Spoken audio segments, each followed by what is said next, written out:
Hi friends, ಎಲ್ಲರೂ ಹೆಂಗಿದ್ದೀರಿ? ಆರಾಮಿದ್ದೀರಿ? ನಾನು ಕೂಡ ಆರಾಮಿದ್ದೀನಿ ನೋಡ್ರಿ. ನೀವೆಲ್ಲ ಆರಾಮಿದ್ದೀರ ಅಂತ ಭಾವಿಸ್ತಾ ಇವತ್ತಿನ ವ್ಲಾಗ್ನ ನಾನು ಸ್ಟಾರ್ಟ್ ಮಾಡಕತ್ತೀನಿ ರೀ. ಬರ್ರಿ ಇವತ್ತಿನ ರೆಸಿಪಿ ಏನಂತ ನೋಡ್ಕೊಂಬರಮ್ರಿ. ಇಲ್ಲಿ ನಾನು ತೊಗರಿಬೇಳೆ ತೊಗೊಂಡು ನೋಡ್ರಿ. ತೊಗರಿಬೇಳೆ ನಿಮ್ಮ ಮನೇಲಿ ಎಷ್ಟು ಜನ ಇದ್ದಾರೆ ಅಷ್ಟು ನೋಡಿಕೊಂಡು ತೊಗೋಬೋದ್ರಿ ನೀವು.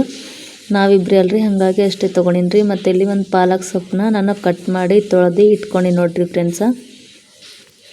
ನೋಡ್ಬೋದ್ರಿ, ಈ ಥರ ಕಟ್ ಮಾಡಿ ಇಟ್ಕೊಂಡಿನಿ ರೀ. ಪಾಲಕ್ ಸಾಂಬಾರು ಮಾಡೋದು ಹೆಂಗಂತ ನೋಡ್ಕೊಂಬರನ್ರಿ ಬರ್ರಿ. ಮತ್ತು ಇಲ್ಲೊಂದು ಸ್ವಲ್ಪ ನಾನು ಕೊತ್ತಂಬರಿ, ಟೊಮಟ ಮತ್ತು ಸಣ್ಣದಾಗಿ ಮೆಣಸಿನ್ಕಾಯಿನ ಕಟ್ ಮಾಡ್ಕೊಂಡು ನೋಡ್ರಿ. ನಾನು ಹಂಗೆ ನೀವು ಬೇಳೆ ಕುದಿಸೋ ಟೈಮಲ್ಲಾದರೂ ಹಾಕ್ಬೋದು, ಇಲ್ಲ ಒಗ್ಗರಣೆ ಕೊಡೋ ಟೈಮಲ್ಲಾದರೂ ಹಾಕ್ಬೋದು ರೀ ಫ್ರೆಂಡ್ಸ. ನಾನು ಬೇಳೆ ಕುದಿಸ್ಕೊಂಬೋ ಟೈಮಲ್ಲಿ ಹಾಕೋತೀನಿ ನೋಡ್ರಿ. ಇವೀಗ ನಾನು ಚಲೋ ತೊಳ್ಕೊತೀನಿ ನೋಡ್ರಿ. ಮತ್ತು ಇನ್ನೊಂದು ಸ್ವಲ್ಪ ನಾನು ಅದಕ್ಕೆ ಒಂದು ಮುಷ್ಟಿಯಷ್ಟು ನಾನು ಕಡಲೆಬೇಳೆ ಹಾಕಕತ್ತೀನಿ ರೀ. ಯಾಕಂದ್ರೆ ಬಾಯಿಗೆ ಸಿಗಲಿ ಅಂತ ಈ ರೀತಿ ನಾನು ಕಡಲೆಬೇಳೆ ಹಾಕಕತ್ತೀನಿ ನೋಡ್ರಿ. ತೊಗರಿಬೇಳೆ ಎಲ್ಲ ನಾವು ಚೆನ್ನಾಗಿ ಮುಗಿಸ್ಕೊತೀವಿ, ಹಾಗಾಗಿ ಬಾಯಲ್ಲೇನು ಸಿಗಂಗಿಲ್ಲ ರೀ. ಹಾಗಾಗಿ ನಾವು ಒಂದು ಸ್ವಲ್ಪ ಕಡಲೆಬೇಳೆ ಹಾಕೋಬೋದು ರೀ. ಹಾಕೊಂಡ್ರೆ ಟೇಸ್ಟಿಯಾಗಿರ್ತದೆ ಅಂತ ಹೇಳ್ಬೋದು ನೋಡ್ರಿ ಫ್ರೆಂಡ್ಸ್. ಈಗ ನಾನು ಈ ತೊಗರಿಬೇಳೆನ ತೊಳ್ಕೊಲತ್ತೀನಿ ರೀ. ನಾನು ಯಾವುದೇ ಬೇಳೆ ಇರಲಿ ನಾನು ತೊಳ್ಕೊತೀನಿ ನೋಡ್ರಿ ಫ್ರೆಂಡ್ಸ. ತೊಳ್ಕೊಂಡು ಆದಮೇಲೆ ನಾನೀಗ ಈ ಕುಕ್ಕರ್ಗೆ ಹಾಕೊಲತ್ತೀನಿ ನೋಡ್ರಿ ಫ್ರೆಂಡ್ಸ. ನೋಡ್ಬೋದು ರೀ, ಈ ಕುಕ್ಕರ್ಗೆ ಅಷ್ಟು ತೊಗರಿಬೇಳೆ ಹಾಕ್ಕೊಂಡು. ಪ್ಲೀಸ್ ಫ್ರೆಂಡ್ಸ, ಈ ವಿಡಿಯೋ ಇಷ್ಟ ಆಗಿದ್ರೆ ಲೈಕ್ ಮಾಡಿ, ಶೇರ್ ಮಾಡಿ, ಕಮೆಂಟ್ ಮಾಡಿ. ಮತ್ತು ಯಾರೆಲ್ಲ ನನ್ನ ಚಾನಲ್ನ ಹೊಸದಾಗಿ ನೋಡ್ತೀರಾ ಪ್ಲೀಸ್ ಸಬ್ಸ್ಕ್ರೈಬ್ ಮಾಡಿಕೊಂಡು ಸಪೋರ್ಟ್ ಮಾಡಿ ಅಂತ ಕೇಳ್ತೀನಿ ರೀ. ಇದಕ್ಕೆ ನಾನು ಇನ್ನೊಂದು ಸರಿ ತೊಳೆಯಾಕತ್ತೀನಿ ನೋಡ್ರಿ ಪಾಲಕ್ಕು. ಯಾಕಂದ್ರೆ ಮಳೆಗಾಲದಲ್ಲಿ ಒಂದು ಸ್ವಲ್ಪ ಮಣ್ಣಪ್ಪಲೆ ಇರ್ತದಲ್ರಿ, ಹಾಗಾಗಿ ನಾನು ಇನ್ನೊಂದು ಸರಿ ತೊಳ್ಕೊಲತ್ತೀನಿ ನೋಡ್ರಿ. ಪಾಲಕ್ಕು ಸಣ್ಣದಾಗಿ ಕಟ್ ಮಾಡಿ ಈ ರೀತಿ ನಾನು 2 ಸರಿ ತೊಳ್ಕೊಂಡು ಬ್ಯಾಳಿ ಕುಕ್ಕರ್ನಲ್ಲಿ ಹಾಕ್ಕೊಂಡು ಒಂದು ಸ್ವಲ್ಪ ನೀರು ಹಾಕ್ಕೊಂಡು ಈಗ ಅದಕ್ಕೆ ನಾನು ಪಾಲಕ್ ಸೊಪ್ಪನ್ನು ಸೇರ್ಸಕತ್ತೀನಿ ನೋಡ್ರಿ ಫ್ರೆಂಡ್ಸ. ಪಾಲಕ್ ಸೊಪ್ಪನ್ನ ನಾವು ಎಷ್ಟು ಕಟ್ ಮಾಡಿ ಇಟ್ಕೊಂಡಿದ್ದಲ್ರಿ ಅಷ್ಟು ನಾನು ಇದಕ್ಕೆ ಸೇರಿಸ್ಕೊಂಡು ನೋಡ್ರಿ. ಮತ್ತು ಕೊತ್ತಂಬರಿ ಹಾಕೀನಿ ನಾನು ಇದಕ್ಕೆ. ಮತ್ತು ಈಗ ಟೊಮೆಟೊ ಹಾಕಕತ್ತೀನಿ ನೋಡ್ರಿ ಫ್ರೆಂಡ್ಸ. ಟೊಮೆಟೊ ಹಾಕೋಬೋದು, ಹಾಕದೇನೂ ಇರ್ಬೋದು. ಟೊಮೆಟೊ ಹಾಕಿದರೆ ಹುಳಿ ಒಂದು ಸ್ವಲ್ಪ ಹುಣಸೆ ರಸ ಹಾಕದಿದ್ರು ನಡೆಯುತ್ತೆ, ಹಾಗಾಗಿ ಟೊಮೆಟೊನ ಹಾಕೋಬೋದು ರೀ. ಟೊಮೆಟೊ ನಾನು ಒಂದು ಕಟ್ ಮಾಡಿ ಹಾಕ್ಕೊಂಡು ನೋಡ್ರಿ ಫ್ರೆಂಡ್ಸ. ಮತ್ತು ಇಲ್ಲಿ ನಾನು ಮೆಣಸಿನ್ಕಾಯಿನ ಈ ರೀತಿ ಸಣ್ಣದಾಗಿ ಕಟ್ ಮಾಡಿ ನೋಡ್ರಿ. ಅದು ನಾವು ಬ್ಯಾಳಿ ಕುದ್ದಿ ಮುಗಿಸೋ ಟೈಮಲ್ಲಿ ಖಾರ ಏನು ಹತ್ತಲ್ರಿ, ಬಾಯಿಗೇನು ಸಿಗಂಗಿಲ್ಲ ನೋಡ್ರಿ ಫ್ರೆಂಡ್ಸ. ಈಗ ನಾನು ಇದಕ್ಕೆ ಅರಿಶಿನ ಹಾಕಕತ್ತೀನಿ ನೋಡ್ರಿ. ಒಂದು ಚಿಟಿಕೆ ಅರಿಶಿನ ಫ್ರೆಂಡ್ಸ, ಒಂದು ಚಿಟಿಕೆ ಅರಿಶಿನ ಹಾಕೀನಿ ರೀ. ಹಾಕ್ಬಿಟ್ಟು ಈ ಕಡೆ ಈಗ ನೋಡ್ಬೋದು ರೀ, ಒಂದು ಸ್ವಲ್ಪ ಎಷ್ಟು ಬೇಕೋ ಅಷ್ಟು ನೀರನ್ನು ಸೇರಿಸ್ಕೋಬೋದು ರೀ. ನಮ್ಗೆ ಬೇಳೆ ಕುದಿಲಿಕ್ಕೆ ಎಷ್ಟು ನೀರು ಬೇಕೋ ಅಷ್ಟು ಸೇರಿಸ್ಕೋಬೋದು ನೋಡ್ರಿ. ಜಾಸ್ತಿ ಆದ್ರೆ ಮತ್ತು ಉಗ್ತಾವೆ ರೀ, ಹಾಗಾಗಿ ಆಮೇಲೆ ಬೇಳೆ ಒಗ್ಗರಣೆ ಕೊಡೋ ಟೈಮಲ್ಲಿ ನಾವು ನೀರು ಎಷ್ಟು ಬೇಕಾದ್ರೆ ಹಾಕೋಬೋದು ರೀ. ಈಗ ಅದಕ್ಕೆ ಬೇಳೆಗೆ ತಕ್ಕಂತಲೇ ಹಾಕ್ಬೇಕು ನೋಡ್ರಿ. ಈಗ ಇದು 3 ವಿಜಿಲ್ ಆದಮೇಲೆ ನಾನು ಆಫ್ ಮಾಡಿ ನಿಮಗೆ ತೋರಿಸ್ತೀನಿ ನೋಡ್ರಿ ಫ್ರೆಂಡ್ಸ. ನೋಡ್ಬೋದು ರೀ, ಈಗ 3 ವಿಜಿಲ್ ಆಯ್ತು ರೀ ಫ್ರೆಂಡ್ಸ. 3 ವಿಜಿಲ್ ಆದಮೇಲೆ ಈಗ ಕುಕ್ಕರ್ನ ಓಪನ್ ಮಾಡಿ ನೋಡ್ಬೋದು ರೀ ಯಾವ ರೀತಿ ಮೆತ್ತಗೆ ಕುದ್ದದಂತ ನೋಡ್ಬೋದು ರೀ ಫ್ರೆಂಡ್ಸ. ಅಷ್ಟು ಚಲೋ ಕುದ್ದದ ನೋಡ್ರಿ. ನೀವು ಇಷ್ಟೇ ಗಟ್ಟಿನಾದರೂ ಇದು ಮಾಡ್ಬೋದು, ಇಲ್ಲ ಸಾಂಬಾರು ಥರನಾದರೂ ಮಾಡ್ಬೋದು. ಗಟ್ಟಿ ರೊಟ್ಟಿ ಚಪಾತಿಗಂದ್ರೆ ಈ ರೀತಿ ಗಟ್ಟಿಯಾಗಿರ್ಬೇಕು ನೋಡ್ರಿ. ಮತ್ತು ಸಾಂಬಾರು ಪೂರ್ತಿ ನಾವು ತೆಳುವಾಗಿ ಮಾಡಿದ್ರೆ ಅನ್ನಕ್ಕೆ ಅದಕ್ಕೂ ನಡೀತದೆ ರೀ. ಹಂಗಾಗ್ಬಿಟ್ಟು ನಾನಿಲ್ಲಿ ಇದನ್ನೇ ಮಾಡಕತ್ತೀನಿ ನೋಡ್ರಿ, ತೆಳ್ಳಗೆ ಮಾಡಕತ್ತೀನಿ ರೀ. ಅಷ್ಟೊಂದು ಗಟ್ಟಿ ಏನು ಮಾಡಂಗಿಲ್ಲ ರೀ. ಮತ್ತು ನಂಗೆ ಟಿಫಿನು ಒಯ್ಯೋಕೆ ಬೇಕು, ಹಾಗಾಗಿ ನಾನು ಗಟ್ಟಿನೇ ಮಾಡಿ ನೋಡ್ರಿ. ಈಗ ಗ್ಯಾಸ್ ಆನ್ ಮಾಡಿಬಿಟ್ಟು ನಾನೀಗ ಒಂದು ಬೊಗಣಿ ಇಟ್ಟು ನೋಡ್ರಿ.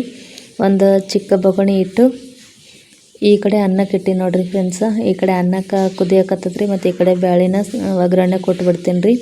ನೋಡ್ಬೋದು ರೀ, ಇಲ್ಲಿ ನಾನು ಏನೇನು ತೊಗೊಂಡಿನಪ್ಪ ಅಂತಂದ್ರೆ ಬೆಳ್ಳುಳ್ಳಿ ಮತ್ತು ಒಂದು ದೊಡ್ಡ ಸೈಜಲ್ಲಿರುವಂಥ ಈರುಳ್ಳಿ ನೋಡ್ರಿ ಫ್ರೆಂಡ್ಸ. ಟೊಮೆಟೊ ಕಟ್ ಮಾಡಿ ಇಟ್ಕೊಂಡಿದ್ರಾಗ ಒಂದು ಸ್ವಲ್ಪ ಹಾಕಿನ್ರಿ, ಒಂದು ಸ್ವಲ್ಪ ಇಟ್ಟು ನೋಡ್ರಿ. ಮತ್ತು ಕಡಿಪತ್ತ ಕೊತ್ತಂಬರಿ ಇಷ್ಟು ತೊಗೊಂಡು ನೋಡ್ರಿ ನಾನು ಒಗ್ಗರಣೆ ಕೊಡೋಕೆ. ಈಗ ಇದಕ್ಕೆ ಬಜ್ಜಿ ಕರ್ದಿದ್ದು ಎಣ್ಣೆ ಐತ್ರಿ, ಅದೇ ಹಾಕಕತ್ತೀನಿ ರೀ. ಅದು ಚಪಾತಿಗೆ ಅದಕ್ಕೆ ಹಚ್ಚೋಕೆ ಚೆನ್ನಾಗಿರಲ್ರಿ, ಹಾಗಾಗಿಬಿಟ್ಟು ಸಾಂಬಾರ್ಗೆ ನಾನು ಹಾಕಕತ್ತೀನಿ ನೋಡ್ರಿ. ಮಧ್ಯಾಹ್ನ ನಾನು ಬಜ್ಜಿ ಹಾಕಿದ ಅದೇ ಎಣ್ಣೆನ ತೊಗೊಂಡು ಈಗ ನಾನು ಇದರಲ್ಲೇ ಹಾಕಿ ನೋಡ್ರಿ. ಹಾಕಿ ಇದಕ್ಕೆ ನಾನೀಗ ಸಾಸಿ ಜೀರಿಗೆ ಹಾಕಿ ನೋಡ್ರಿ. ಹಾಕಿಬಿಟ್ಟು ಚಟಪಟ ಅಂತ ಅಂದ ಮೇಲೆ ಅದಕ್ಕೆ ನಾವು ಬೆಳ್ಳುಳ್ಳಿ ಏನು ಜಜ್ಜಿ ಇಟ್ಕೊಂಡಿದ್ದೇವಲ್ರಿ, ಆ ಬೆಳ್ಳುಳ್ಳಿನ ಈಗ ಹಾಕ್ಕೊಂಡು ನೋಡ್ರಿ. ಬೆಳ್ಳುಳ್ಳಿ ಕೆಂಪಗಾಗೋವರೆಗೂ ಎಣ್ಣೆಯಲ್ಲಿ ಘಮ ಘಮ ಅಂತ ವಾಸನೆ ಬರೋವರೆಗೂ ಹುರ್ಕೋಬೇಕು ನೋಡ್ರಿ. ಈಗ ಅದಕ್ಕೆ ಕಡಿಪತ್ತ ಹಾಕಿ ನೋಡ್ರಿ. ನಾನು ಕಡಿಪತ್ತ ಹಾಕಿಬಿಟ್ಟು ಚೆನ್ನಾಗಿ ಅದು ಬೆಳ್ಳುಳ್ಳಿ ಕೆಂಪಗಾಗೋವರೆಗೂ ಎಣ್ಣೆಗೆ ಹುರ್ಕೋಬೇಕು ನೋಡ್ರಿ. ಬೆಳ್ಳುಳ್ಳಿ ವಾಸನೆ ಅಷ್ಟು ಚಲೋ ಬರ್ಬೇಕು ನೋಡ್ರಿ ಫ್ರೆಂಡ್ಸ. ಇದಕ್ಕೆ ಮೇನ್ ಪಾಲಕ್ ಸೊಪ್ಪಿಗೆ ಅಂತಂದ್ರೆ ಬೆಳ್ಳುಳ್ಳಿನೇ ಇದೆ ರೀ, ಟೇಸ್ಟಿ ರೀ. ಈಗ ಇದಕ್ಕೆ ನಾನು ಒಂದು ಈರುಳ್ಳಿನ ಕಟ್ ಮಾಡಿ ಇಟ್ಕೊಂಡಿದ್ದಲ್ರಿ, ಆ ಈರುಳ್ಳಿನ ಹಾಕೋಕತ್ತೀನಿ ನೋಡಿರಿ.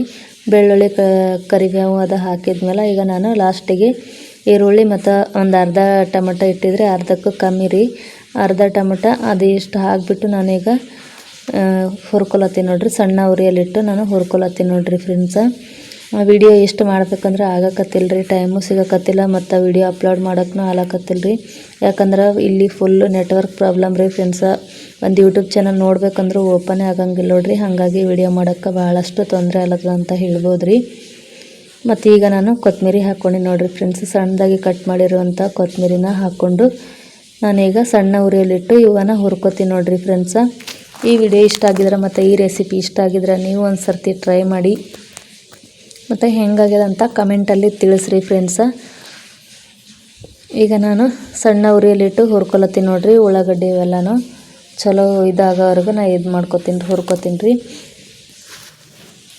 ಯಾರ್ಯಾರೆಲ್ಲ ಕುಕ್ಕರಲ್ಲಿ ಕುದಿಸ್ಬಿಟ್ಟು ಅದರ ಒಂದು ಸ್ಪೂನಲ್ಲಿ ಒಗ್ಗರಣೆ ಕೊಡ್ತಾರೆ ರೀ, ಹಂಗೆ ಕೊಡೋ ಬದಲು ಈ ರೀತಿ ಕೊಟ್ಟರೆ ಚೆನ್ನಾಗಿರುತ್ತಂತ ಹೇಳ್ಬೋದು ನೋಡಿರಿ.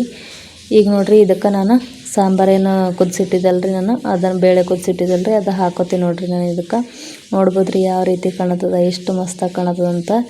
ಈಗ ನಾನು ಅಷ್ಟನ್ನು ಇದಕ್ಕೆ ಹಾಕೋತೀನಿ ನೋಡಿರಿ. ಹಾಕ್ಕೊಂಡು ನಿಮಗೆ ಎಷ್ಟು ನೀರು ಬೇಕೋ ಅದಕ್ಕೆ ತಕ್ಕಂಗೆ ನೀವು ನೀರನ್ನ ಹಾಕೋಬೋದು ರೀ ಫ್ರೆಂಡ್ಸ. ಹೊರಗಡೆ ಮಳೆ ಬರಕತ್ತದ ರೀ, ಮಳೆ ಸೌಂಡ್ ಹೊಂಟದ ನೋಡಿರಿ ಫ್ರೆಂಡ್ಸ. ನಂಗೆ ಇಷ್ಟು ಸಾಕು ನೋಡಿರಿ. ಈಗ ಇದಕ್ಕಿನ್ನೂ ಉಪ್ಪು ಹಾಕಿಲ್ಲ ರೀ ಫ್ರೆಂಡ್ಸ, ನೀರು ನನಗಿಷ್ಟು ಸಾಕು ನೋಡಿರಿ. 3 ಟೈಮ್ ಊಟಕ್ಕೆ ಬೇಕಲ್ರಿ, ಹಾಗಾಗಿ ನಾ ಬೆಳಗ್ಗೆ ಊಟ ಮಾಡಿ ಮತ್ತು ಮಧ್ಯಾಹ್ನ ಕಟ್ಕೊಂಡು ಹೋಗ್ತೀನಿ ರೀ. ನಮ್ಮ ಮನೆಯವ್ರು ಒಯ್ಯಂಗಿಲ್ಲ ಟಿಫಿನು, ಅವರು 2 ಟೈಮ್ ಊಟ ಮಾಡೋದ್ರಿ. ಮತ್ತು ಸಾಯಂಕಾಲನೂ ಆಗ್ತದಂತ ನಾನು ಜಾಸ್ತಿ ಮಾಡಿ ನೋಡಿರಿ ಫ್ರೆಂಡ್ಸ. ನೋಡ್ಬೋದು ರೀ ಎಷ್ಟು ಸಖತ್ತಾಗಿ ಎಷ್ಟು ಮಸ್ತಾಗಿ ಕಾಣತ್ತದಂತ. ನೀವು ಒಂದು ಸರ್ತಿ ಟ್ರೈ ಮಾಡಿ ಮತ್ತು ಹೆಂಗೆ ಬಂದದಂತ ಕಮೆಂಟಲ್ಲಿ ತಿಳಿಸೋದನ್ನು ತಪ್ಪದೇ ಮರಿಬೇಡಿ ಫ್ರೆಂಡ್ಸ. ಈಗ ಇದು ಕುದಿ ಬಂತು ನೋಡಿರಿ. ಕುದಿ ಬಂದಮೇಲೆ ಇದಕ್ಕೆ ಈಗ ನಾನು ರುಚಿಗೆ ತಕ್ಕಷ್ಟು ಉಪ್ಪು ಹಾಕೊಳತ್ತೀನಿ ನೋಡಿರಿ. ಉಪ್ಪನ್ನು ನೋಡ್ಕೊಂಡು ಹಾಕೋರಿ, ಕಮ್ಮಿ ಆದ್ರೆ ಮತ್ತೆ ಹಾಕೋಬೋದು ರೀ, ಅದರ ಜಾಸ್ತಿ ಆದ್ರೆ ತೆಗಿಲಾಕ ಬರಂಗಿಲ್ಲ ರೀ. ಹಾಗಾಗಿ ನೋಡಿಕೊಂಡು ಹಾಕೋರಿ ಫ್ರೆಂಡ್ಸ.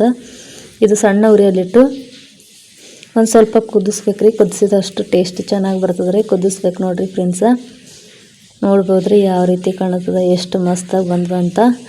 ರೊಟ್ಟಿಗಾಗಲಿ ಮತ್ತು ಚಪಾತಿಗಾಗಲಿ ಅನ್ನಕ್ಕಾಗಲಿ ಸೂಪರ್ ಕಾಂಬಿನೇಷನ್ ಅಂತಲೇ ಹೇಳ್ಬೋದು ರೀ ಫ್ರೆಂಡ್ಸ. ನೋಡ್ಬೋದು ರೀ ಯಾವ ರೀತಿ ಬಂದದಂತ. ನೀವು ಒಂದು ಸರ್ತಿ ಟ್ರೈ ಮಾಡಿ, ಇಷ್ಟ ಆದ್ರೆ ಕಮೆಂಟ್ ಮಾಡಿ. ಬಾಯ್ ರೀ, ಮತ್ತೆ ಸಿಗ್ತೀನಿ ರೀ ಮುಂದಿನ ವ್ಲಾಗ್ ಒಳಗೆ. ಅಲ್ಲಿವರೆಗೂ ಎಲ್ಲರೂ ನಗ್ತಾಯಿರಿ.